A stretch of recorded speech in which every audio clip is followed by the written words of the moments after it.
Bro, orang kata sekolah bina masa depan. Aku tengok sekarang ni, masa depan tu macam gelap je weh. Bro, anak ni pewaris negara 80 tahun lagi lah kan. Kita masa tu dah mereput dalam kubur. Sekolah sekarang ni kan, lain macam weh. Umur 5 tahun dah convocation hotel weh. Benanah dompet aku. Kejap konvo, kejap rombongan, anak seorang boleh hadap bro. Ini 2-3 ekor, trauma buat anak babe. Bro, budak sekarang ni kalah game je bro. Tantrum satu rumah. Exam pun tak ada. Ayah pula rasa nak lari rumah.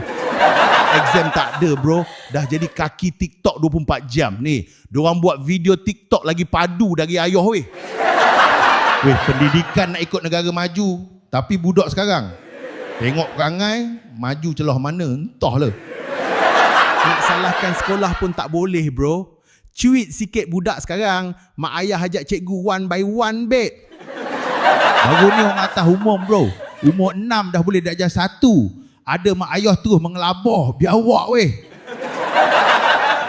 Benda ni optional bro, tak wajib pun. Yang jenis baca tajuk tu maki orang atas 7 keturunan babe. Aku ni bro Wahabi premium bro, bukan selalu puji. Tapi kali ni keputusan dia macam cedik sikit weh. Cerita dia mak ayah boleh daftar sekolah awal bro. Yang perasan anak dia terpaling genius lah kan.